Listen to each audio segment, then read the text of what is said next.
And we're back with another episode of What's Hockey. We're, of course, in the middle of the Stanley Cup Finals. We're going to jump into that in just a second. But, Keaton, we've had some things happening around the league. What's going on around that hockey? Looks like some coaches are getting hired and fired. First off, we've got Dan Muse filling the head coach position for Pittsburgh. Don't know what that guy's deal is, but that guy's head is ridiculous. Yeah, I don't know much about the guy's history, but he definitely looks like Megamind, so maybe he'll bring in some smarts. Who knows? Yeah, I mean, filling a head coaching position, you hear the term filling some big shoes. His head is large enough to completely fill that position. I have no doubt that Megamind is going to... No, I know he was an assistant with... sorry, I had it pulled up 1 second Todd ago. McClellan? Todd McClellan, there you go. Yeah, with your boy, with the Rangers. Oh, wait, no, that wasn't him. That was the other guy. That was Neil Graham, wasn't it? Oh, I don't know, dude. You're the one that's this is on me. This is totally on me. Yeah, no, I had his. He was just a coach somewhere. I mean, he was. Most coaches were coaches before, so you know. Yeah. Okay. Yeah. No, he was an assistant with the Rangers. I wanted to at least get his last job down so we have an idea of what he's done. My fault, guy. He hasn't done shit. He ain't done shit. Yeah, we really only brought him because he's a big his resume spoke clearly for him to be hired. So, yeah, he might be. Picture of him. You'll enjoy it. He looks ridiculous. He looks absolutely ridiculous. But he takes over for Mike Sullivan over there in Pittsburgh. Yeah, hopefully he can turn it around. Who knows? But, we've got another vein of hiring. We've got Derek Lalonde, your boy Gru, getting hired for the Toronto Maple Leafs as an assistant head coach. Hope he tanks their season next season. So, what's he going to bring over there, Keaton? Short practices? Limited lack practices. Of effort. Very limited practices. Dude. You're not going to have much growth up there. That's a zero discipline. Zero discipline. That'd be pretty nice. I mean, at least Mitch Marner might not be there, so you know. Okay, yeah, I forgot you're anti-Marner, aren't you? What? Why would I be anti-Marner? I'm anti-Maple Leafs. Oh, okay, fair enough. There's also some more head coach news, I believe. Dude. Yeah, go for it. Well, I mean, we've got some firing. We got Pete DeBoer getting let go because he's trash. Made some questionable decisions, as we've mentioned before. But, I don't know. Don't know what his deal is. He just lights too bright, I guess, at the last second. Man, but even then, his Game 7 history is ridiculous. Yeah, I think this was a bit of a panic. What he's done every other series is whenever our offense is real stagnant, he'll change lines immediately. He didn't care too much about setting up the chemistry of it all, which, I mean, it has worked from previously. You mentioned his success in Game 7s. So, well, it's crazy because early on in the playoffs, I think he mentioned something along the lines of, I don't want to have to mess up the lines because that's what got us here. And then that's what he was doing, messing up the lines all the last series. And it just doesn't really make sense for what you just said. That's a sentence you could ignore based on his history. I don't exactly remember the press conference where he had said that, but that is just untrue just based on his resume, what I've seen him do both in regular season games and in the playoffs. He absolutely changes lines at will. The thing that I think led to his firing was the way that he approached it in the media and postseason, where he, instead of just taking accountability and saying like, no, I made this call because I felt that Smith was the better. Like, when you start saying, well, no, his record is this against the Oilers, well, that's your record too. And if you felt that he was not good enough to start, well, you shouldn't have started him.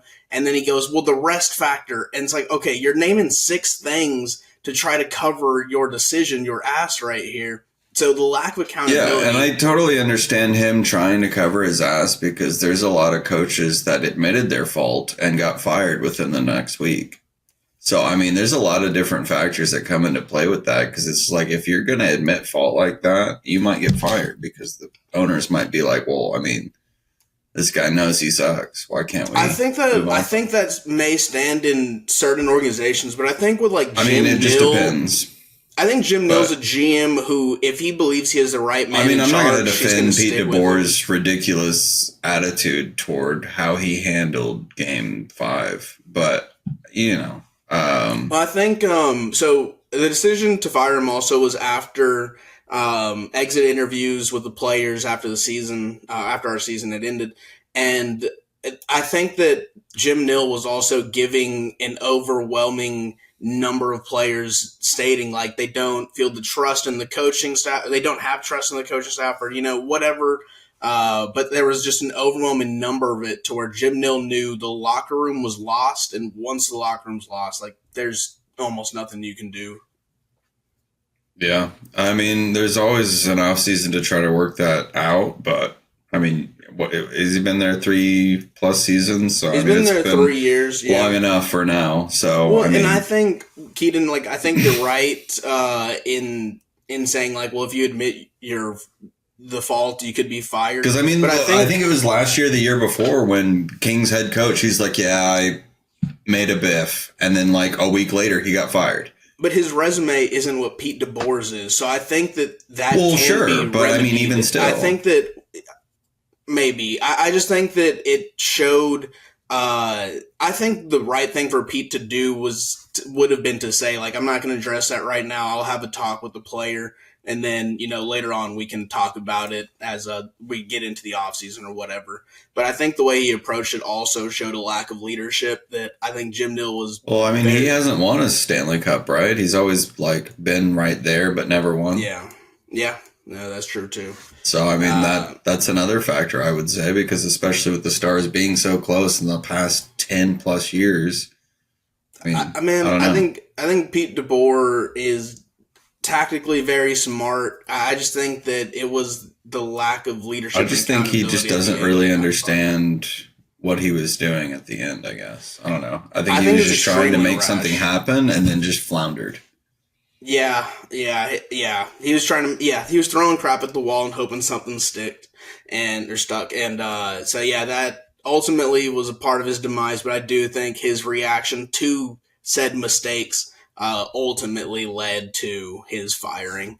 But that being said, I just feel like there was really not much that he could do in that regard. Because, I mean, at that point, I mean, what can you really do? I mean, if you admit fault, you might get fired. If you try to defend yourself, you're probably going to get fired. So, I mean, there's a lot of different factors that come into play. And that's just all I meant by that. Because, I mean, what are you going to do after a shit show like that? Because, I mean, no matter what you do, you're probably going to get fired. And you know what? There could have been internal meetings before we even got to the series. Like, all right, Pete, you've had 2 chances. We went to the. Oh no, I'm sorry, that was a few years before. But no, I think there was probably internal discussions. Like, Pete, okay, you said you'll make this change that should put us over the top against Edmonton, and whatever change he said he was going to do did not work out, and he panicked. He took too long to take Ottinger, then was like, all right, you know what? I'm doing it this early into Game 5 where it wasn't, to me, necessary, but he had thought about it over the last few games, didn't pull the trigger, so he pulls it rashly. And, maybe because he made some promises in the offseason, he was going to be fired anyway, but I don't understand. I don't think that helps you with your next job either by throwing players under the bus. I think in an interview, that's going to be one of the first questions. Like, why did you pull him so quickly, and why was your reaction to, cover your ass that, I don't know. It was it was an all-out PR attack from Pete DeBoer just protecting himself. So I think those will be questions he'll have to face in any interview going forward. But I mean, he's a talented coach. He'll land on his feet. He'll find a job. As far as Dallas finding a new head coach, there's Vegas has some odds up, and the AHL affiliate Texas Stars head coach is the favorite. Neil Graham currently followed not too closely behind. Well, closely behind with Jay Woodcroft your boy from Edmonton fired and replaced with Knobloch. I don't know minor league hockey made this dude's elite, and all right, cool. But I don't want the guy who was fired and then Edmonton went crazy without him. That doesn't sound great. So I'd rather take the unknown, I guess. I don't know. Keenan, do you have any thoughts as far as the Stars head coaching candidates that are out there? I mean, I have no idea. Since, what's his name, Talkett already went to Philadelphia, that's probably going to be the best, I don't know, the best coach available beginning this offseason before that all happened. So I don't know. Not too much. Like, you can get Mike Sullivan. Oh, wait, I think he got hired somewhere. I think he's like with the Rangers or something. I know, like remember. Some of the there's been the too bigger many hirings and firings. Well, what about your boy Guru? I definitely don't want Derek he's an assistant to come coach through. in Toronto. That's okay. They need to update their odds. He is like the 8th on this list, and then of course John Tortorella. I mean, he's an assistant coach. I mean, if they ask, or rather, he applies for the head coach job and he gets it. I mean, obviously, you're going to want to be a head coach versus an assistant. Yeah, of course. Yeah, I mean, I don't expect him to be the head coach, but he could happen. One of the guys on this list is the assistant coach for the Capitals, your boy Mitch Love. And we can go ahead and transition on over to an award that was given out. The Caps head coach got what's the name of this award? Okay, what do you get? The Jack Adams. The Jack Adams. Nice, dude. The Jack Adams Coach of the Year Award. Yep. There's a bunch of those things out there. But yeah, Spencer Carberry gets the award as expected. Kind of interesting. I don't know. It's kind of weird when they award these trophies / awards just because it's like, I don't know. You still have to like wait for the whole season to be done, I don't know. It's kind of weird. Yeah, I suppose. I mean, there's still like, don't they have to announce the MVP of the season still? They haven't yet done that. Yeah, I think they. So it's just a lot of stuff like that doesn't make any sense. Like, why can't you just announce all of them all at once? That is true. I don't get that at all. And then also in Washington Capitals land, their boy. Who gives a shit? A legend who played with your guy. Legend. TJ. Well, no. That was too much. But TJ Oshie went ahead and announced his retirement. He's out of here. He was like drafted in 2005, 20-year career, so not too shabby. But yeah, he's calling it quits Stanley and Cup hanging up them skates. In the same vein, I heard that Pavel Datsyuk made a comment saying that Ovi needs to score 1,000 before he can come home to Russia. So it needs to get it. What is it? 6 more or 5 more? Is that Maybe it's 4. I can't remember, but it's not even that many. Not much. So just one more season.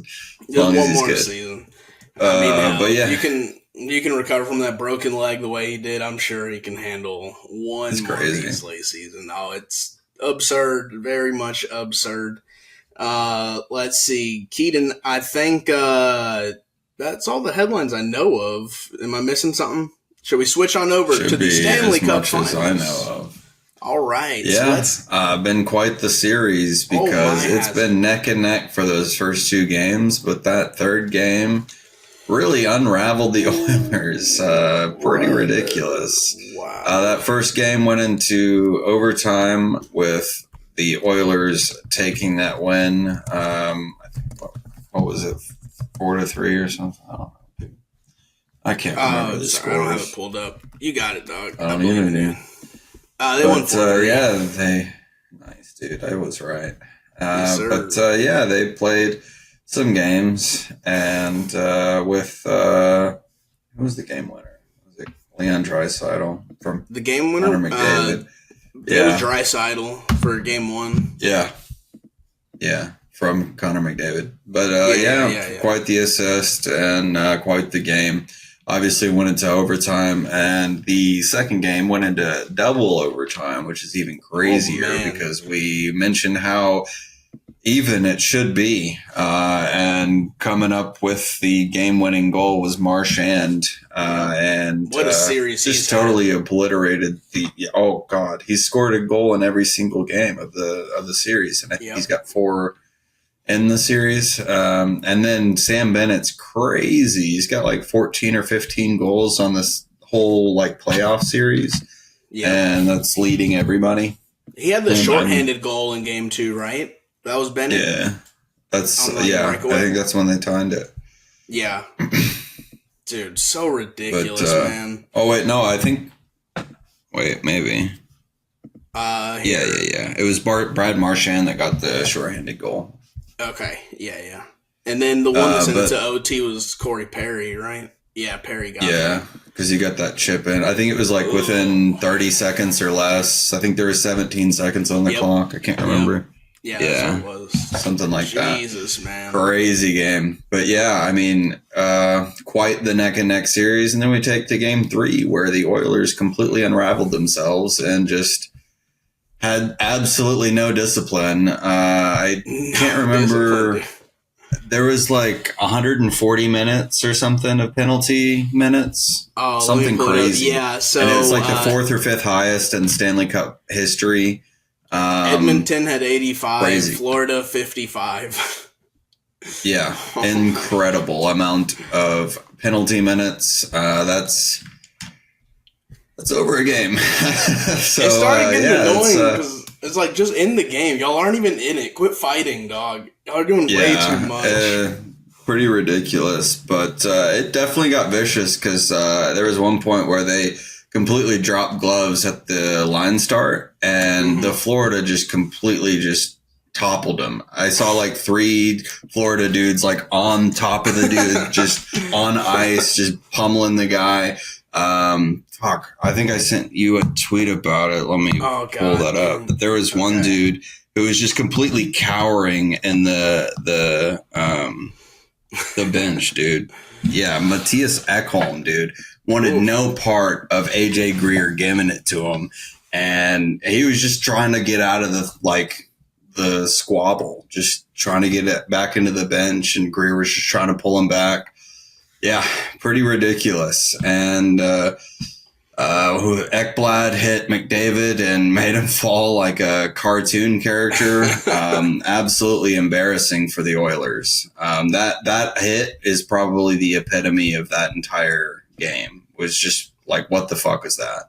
Dude. And yeah, I will say that I saw a few replays and like complaints on Twitter from Oilers fans, and I will say that the calling was a bit soft in some regards, but that was like after a bunch of other shit that's happened. So, I mean, they were already on high alert because they obviously could tell that the Oilers were pissed and frustrated. So, I mean, you kind of have to give it to them at that point because it's just like, if they're going to keep doing that, then you're going to get called for it.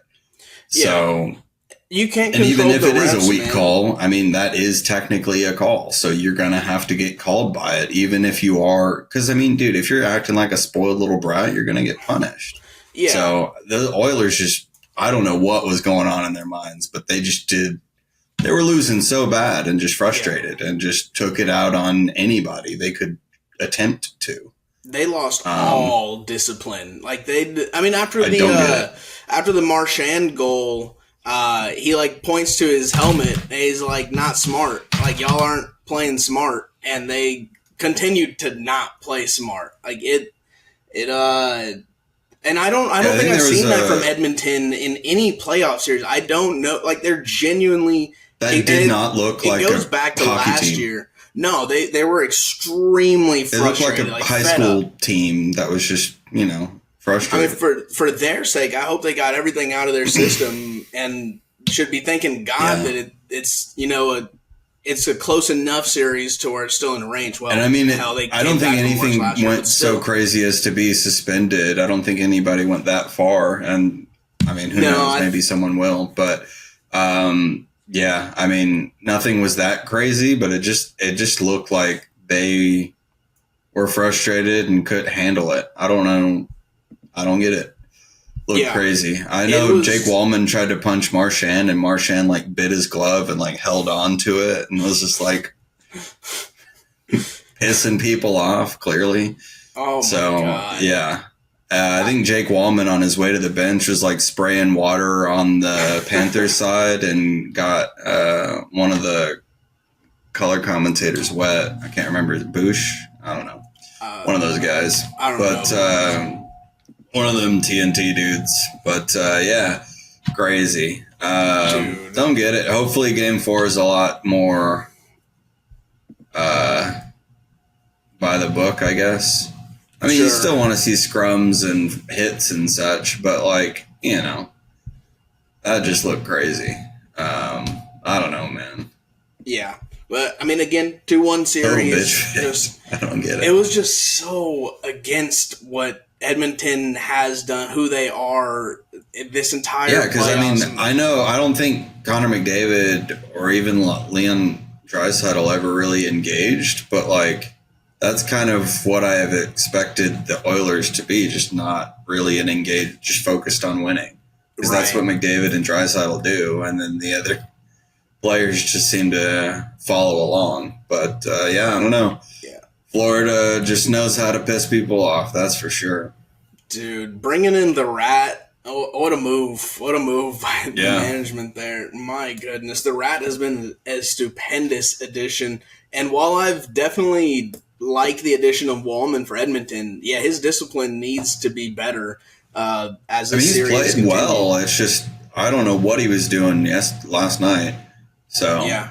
Well, that's the yeah, problem that Florida, or I mean Edmonton, I think encountered is that they do play well. I think they're frustrated with Bobrovsky, and sure, they might be blaming the penalties, but to start the game last night, they had much more shots than Florida. Really, it's just they Florida really is in their head, man. I don't know. I've never seen a team lose all composure like that so quickly, I mean they've but. done this to multiple teams though. The Mhm. Panthers just know how to do it. Yeah. So and the like you said, the addition of Marchand is just absolutely stellar for that core group, Marchand and just because they Bennett, know what they're doing. yeah. And then they also have like some more Chirping. perceived silent assassins too, right? Like with like Barkov. I don't Oh yeah, think he chirps too. Well, I'm sure he no little chirps, but I mess just don't with see him that too guy, much. But but they're just so goddamn. And then you have Reinhardt stepping in to get I don't know what number goal it was, probably their fourth one or something like that. But was it oh, just the one goal? I don't remember exactly, but he played Reinhardt, really well because he yeah. Let just me. stepped in. I think it was a power play goal He only or got something like one that. last game. I mean, almost Oh, everyone okay. scored though. Verhage was on the board, Bennett, Ekblad, Yeah, Rodriguez, and of course Marchand to open it up. Marchand I with mean, two. every single player is scoring for them. It did seem like Yeah, Skinner's game has dropped a level from what it was last series. Is that I because mean of the they pulled Stars him or because finally. Florida's that good? I mean, I don't know, but that. Whew. I mean they were talking about Florida's. it how he can sometimes need a reset, but I feel like it's too late at this point because I mean if you're gonna bench him, you probably might as well start Pickard for the rest of the series. You could. I don't know. Just don't pull. What you don't do is pull a Pete DeBoer where two easy goals are let in, or not easy. I should say, two goals that were unstoppable. And nothing you could do to stop them, and then decide to pull your goalie because that, as I've seen, doesn't work. So I would avoid that one.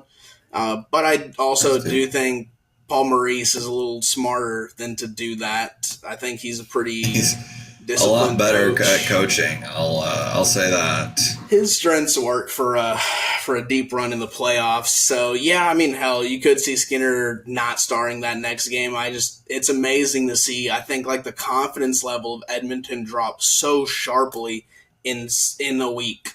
Like in Because I mean, the first two games went to overtime, and then this yeah, game was just a complete dismantlement. second game going to double overtime. And you know what? I'm sure if we went back and looked in the playoffs, there may have been a game or two that Edmonton lost to Dallas or to Vegas that wasn't up to snuff. Maybe against the Kings. I don't exactly remember. But I know like early on in our series, we beat them 6-2 or 6-3. So I mean, they well, it was 6-3 suffered. and it was tied the whole time, and then you guys just went off with 3 goals in the third period. I thought their 3 was really. Empty netters, or I'm sorry, not empty netters. Were like last minute stuff. Maybe I'm wrong. But that being said, my point being, I would expect them to bounce back, but that doesn't mean I think they can reach the levels that Florida's playing at right now. I think they're just so crisp. Their passing's precise. They score on shorthanded goals, and if you give them an opportunity, they're going to put in the net. You've got veterans like Marchand leading the way. It's quite the mountain to climb for Edmonton, Knobloch, McDavid, all them boys. That's a tough one. Yeah, and I wonder if it's too early, but do you think Florida's got a dynasty cooking? Yeah. Well, what can you validate the response no with? Like, there's the only thing you can say is just like there hasn't been enough time. It's hard to do it again. Like there's no. Yeah, I mean, there's nothing you can say. After that game 3, I mean, they look like they're going to win back-to-back Stanley Cups. So, yeah. I mean, I don't know what's going to happen. Edmonton could for sure come back and just win 3 games straight somehow. But I don't know, man. They did that last year, right? Series looks crazy. Well, they won.